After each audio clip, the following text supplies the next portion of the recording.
Hi friends, welcome to AFH kitchen. ఈరోజు మనం తయారు చేసుకోబోయే రెసిపీ చెక్కలాలండి. చెక్కలాలు చాలా రకాలు ఉన్నాయి. ఈరోజు ఒక రకం చెక్కలాలు చేసుకుందామండి. దానికి కావాల్సిన పదార్థాలు: 1 కిలో రైస్ తీసుకున్నానండి, రేషన్ రైస్. దీన్ని 1 గంట ముందు నానబెట్టుకొని ఆరేసుకొని ఆరిన తర్వాత చూడండి, దీన్ని లైట్గా నేను వేయించుకున్నానండి.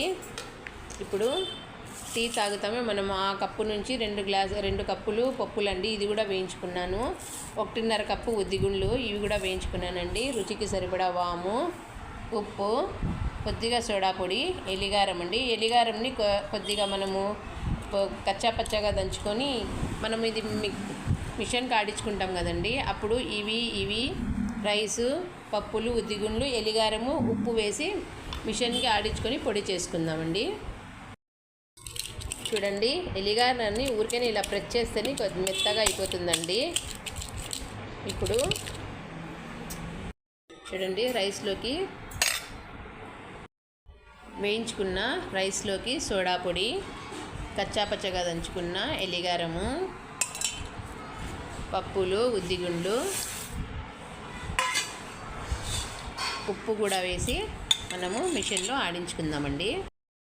చూడండి ఫ్రెండ్స్, ఆడించుకున్న మనము బియ్యం పిండిలోకి వామ్ వేసుకున్నాము. ఇప్పుడు నూనెను వేడి చేసి ఇది కూడా ఇందులోకి వేసుకుంటున్నానండి.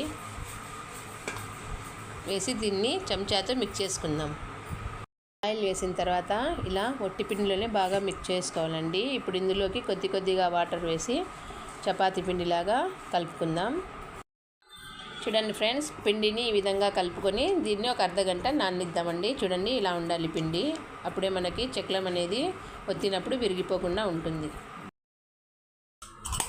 చూడండి, పిండిని ఇలా కలుపుకొని తర్వాత ఇలా చిన్న ఉంటలుగా చేసుకొని ఈ చెక్కలాల పావులకు వేసుకుందామండి. చూడండి, ఇలా చిన్నగా మనం ఒత్తుకుందామండి చెక్కలాలను.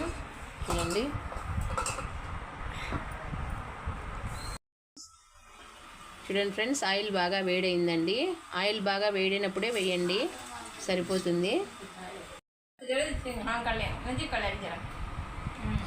చూడండి ఫ్రెండ్స్, ఎంతో టేస్టీ అయినటువంటి చెక్కలాలు రెడీ అండి. తినండి, ఆరోగ్యంగా ఉండండి. నా ఛానల్ని లైక్ చేయండి, సబ్స్క్రైబ్ చేయండి, కుదిరితే కామెంట్ కూడా పెట్టండి.